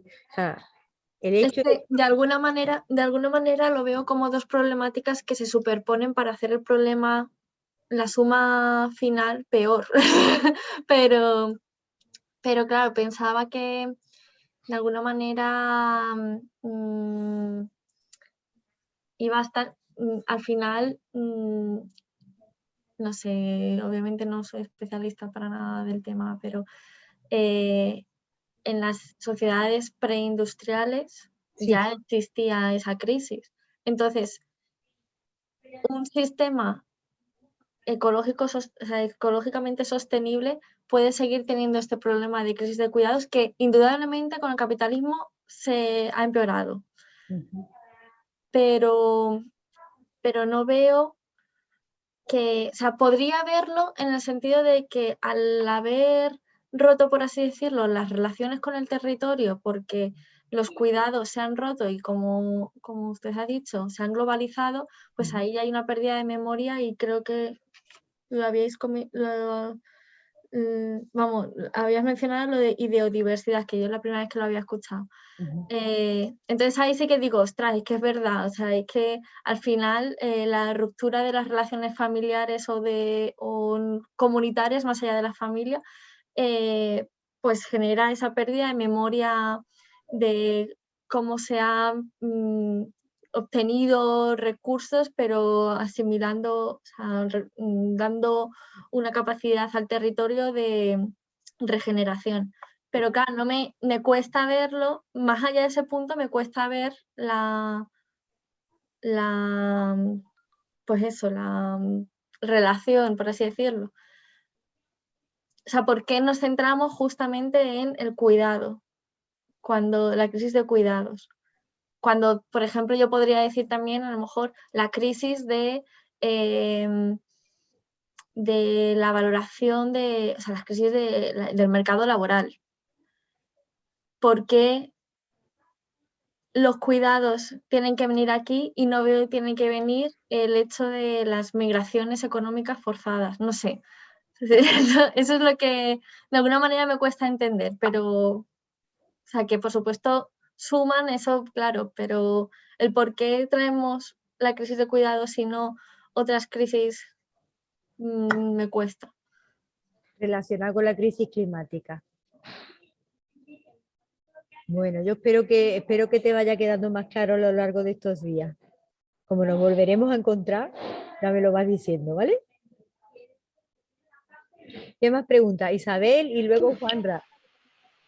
Primero Isabel, después Eduardo, después Juanra. Vale. En ese orden. Tú das las palabras, Pau, que yo me lío. Sí. Hola, buenas tardes. Vamos a ver, el tema de los cuidados, sí es verdad que yo al final también me he quedado así un poco como que no relacionaba muy bien el tema de los cuidados con la crisis ecológica, ¿no?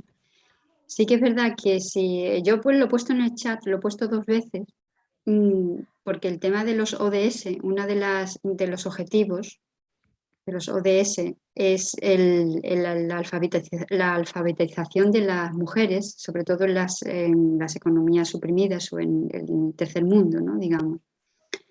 Porque a base también del empoderamiento de la mujer, pues seguramente se podría controlar más la sobrepoblación, ¿no? En el planeta. Quiere decir que cuanto más acceso tengan las mujeres a la cultura, también serán más conscientes de que no solamente están en el mundo para procrear. Entonces, evitaría en cierta medida el tema un poco de la sobrepoblación, ¿no? Del planeta, que estamos ahora mismo en crisis porque evidentemente sobramos más de la mitad.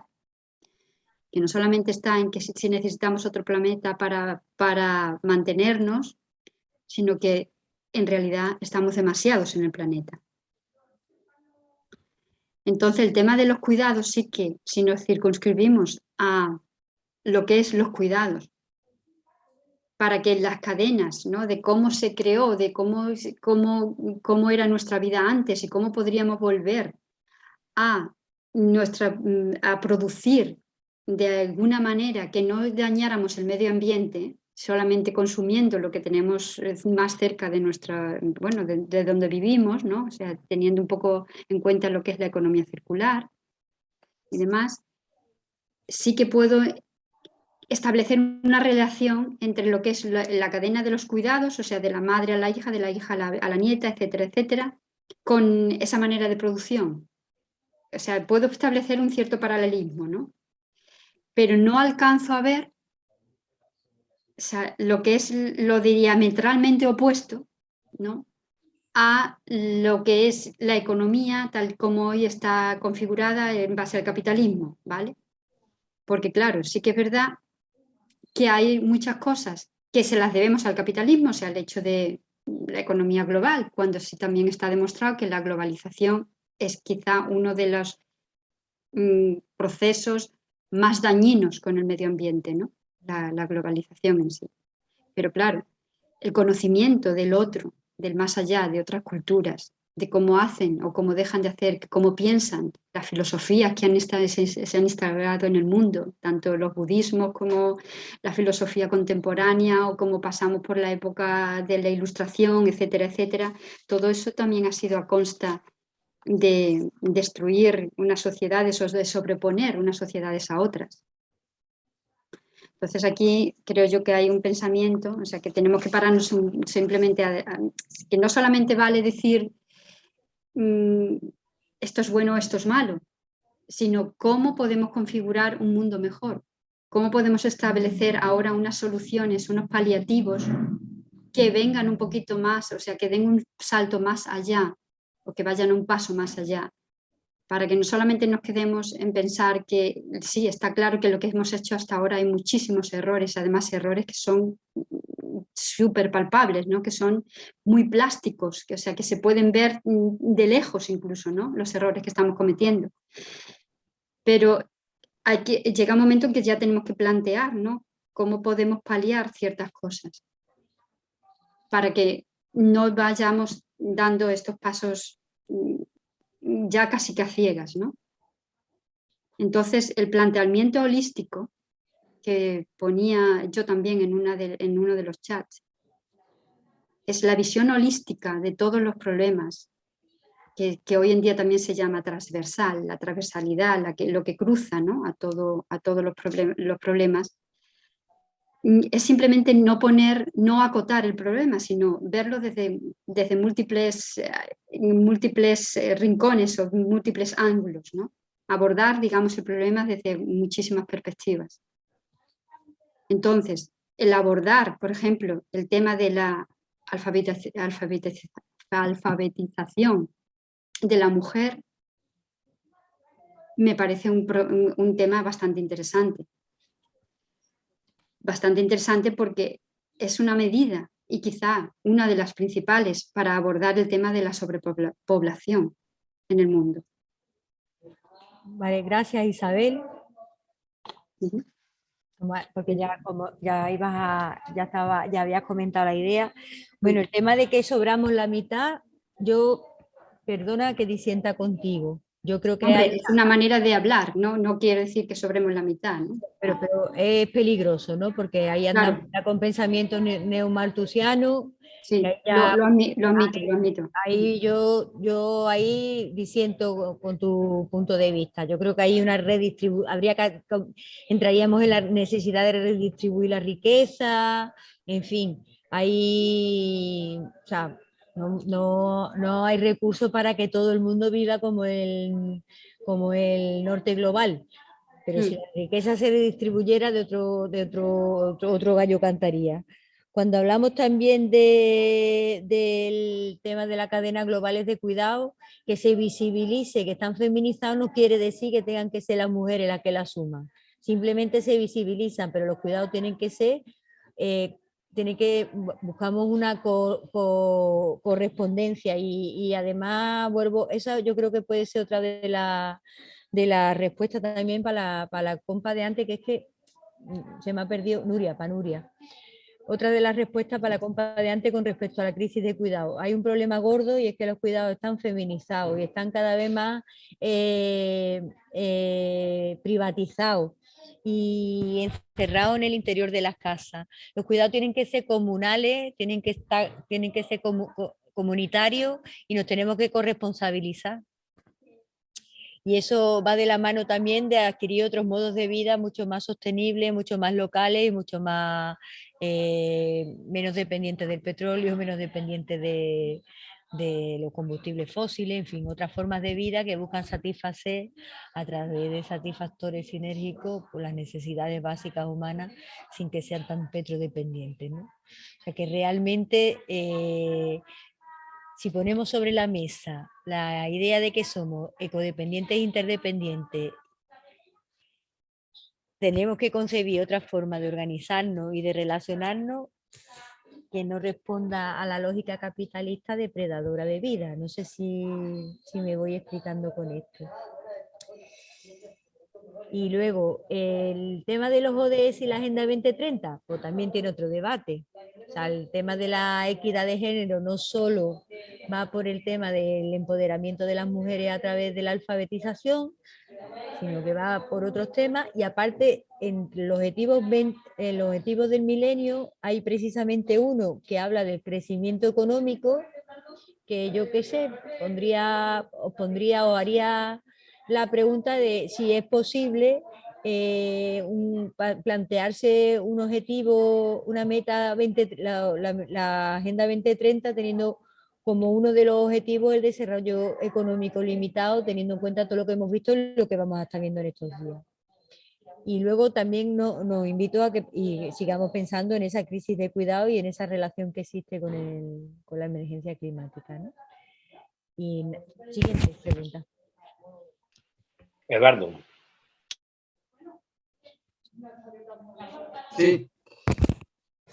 Pues nada, bienvenido el desacuerdo en todo caso, ¿no? Yo creo que el desacuerdo hay que darle mucho valor e incluso fomentarlo además, que exista desacuerdo como desde el punto de vista metodológico en estos foros, ¿no? Me parece que así debe ser.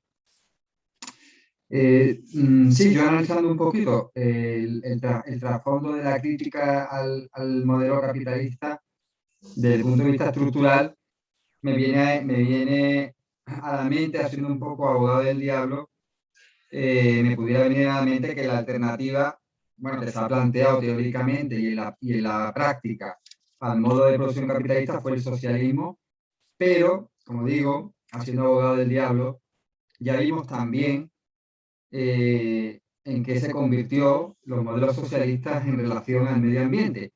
Y no solo en relación al medio ambiente, sino también a los mismos cuidados y en relación a la cuestión de género, ¿no?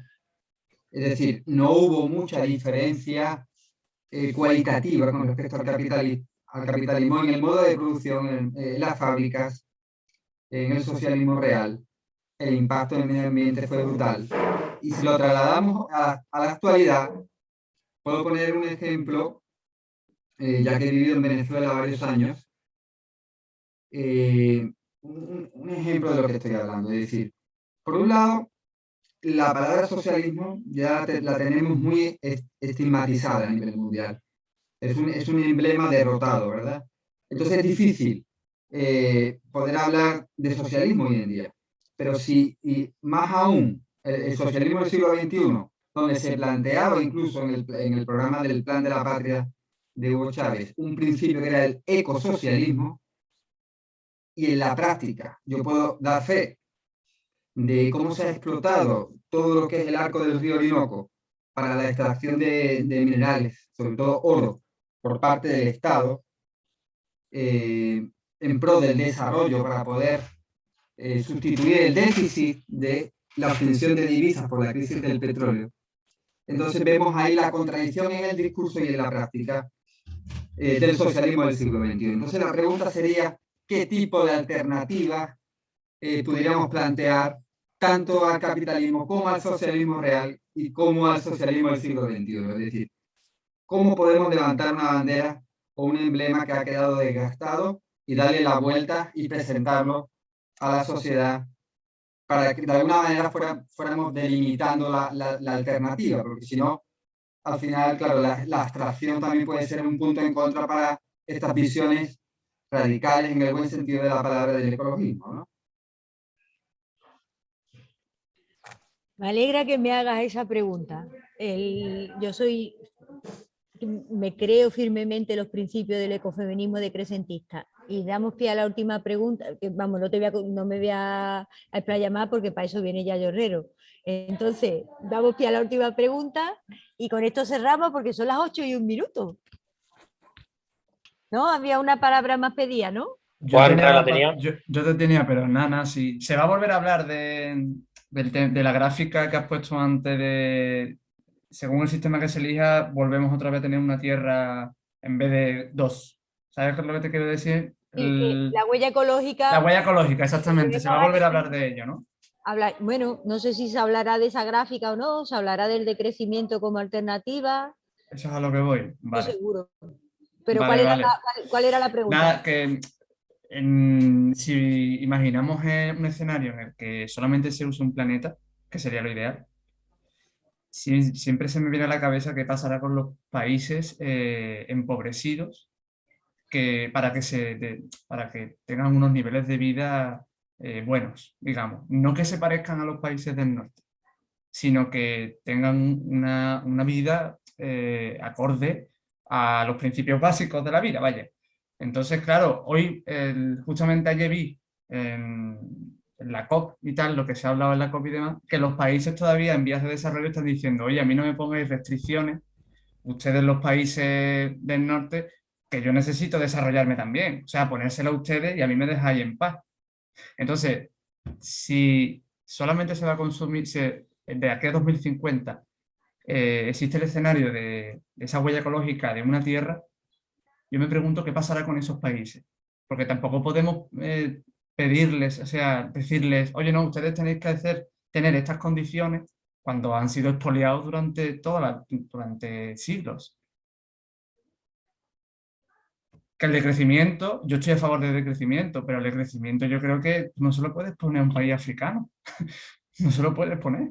De hecho, yo creo que la corriente decrecentista es una de las cosas que plantea, ¿no? Que no en todos los países por igual. No pueden pagar. Claro, sí, o sea, en el eje norte, pero vuelvo a decir, ¿qué pasará con esos países? No, pero lo que plantea es, no en el eje norte, es que lo que plantea precisamente que no en todos los países por igual, porque efectivamente los países empobrecidos tendrán que atender a una realidad muy diferente a la de los países enriquecidos, ¿no? Claro, exactamente. Y eso es a lo que voy, que me gustaría saber con qué política se podría hacer eso, a esos países. Dejarlos en que se desarrollen como han hecho los países industriales, o decirle, no, mira, intentar desarrollarse de mejor manera, pero un poquito condicionados. Que lo veo un poco injusto, ¿sabes? Porque también está el concepto de deuda ecológica, que yo creo que debería ser el pilar fundamental de los próximos años y siglos de desarrollo humano, ¿no? Esa deuda ecológica tiene que hacerse. Acordaros de cómo empezamos la sesión, con la necesidad de ir pensando en colectivo y tomando acuerdos y teniendo en cuenta las necesidades de las personas que nos rodean Sí, y la realidad de las personas que nos rodean. Y no pensar por otras personas, eso es esencial y fundamental. claro. Oye, que un gustazo, que disfrutéis el curso a tope porque la gente que viene es gloria bendita. Yo la verdad es que las preguntas que habéis hecho son, ojalá tuviéramos respuesta para esas preguntas. Cuando me dice Juanra, ¿qué política? Ojalá tuviéramos respuesta para esas preguntas. Es que a eso nos tenemos que poner a pensar juntas. O lo que ha comentado Eduardo, o lo que yo creo firmemente en el ecofeminismo. Ahora mismo, personalmente, para mí es de la propuesta de las corrientes de pensamiento y práctica que tienen que dan más pistas y más me ilusionan frente al mundo, ¿no? Un ecofeminismo además autogestionado. Pero realmente la respuesta para mí no la tiene nadie, no la tiene una persona y además alabado sea, ¿sabes? Porque no creo, y precisamente creo que ha sido el problema de los regímenes socialistas, o sea, no creo que la respuesta la tenga una persona o una cúpula de poder, eso, las respuestas se tienen que construir colectivamente. Y nada, con esto os doy las gracias, porque después de las dificultades que ha tenido la sesión con todo lo que teníamos aquí al lado, ha sido un placer poder estar con vosotros y vosotras.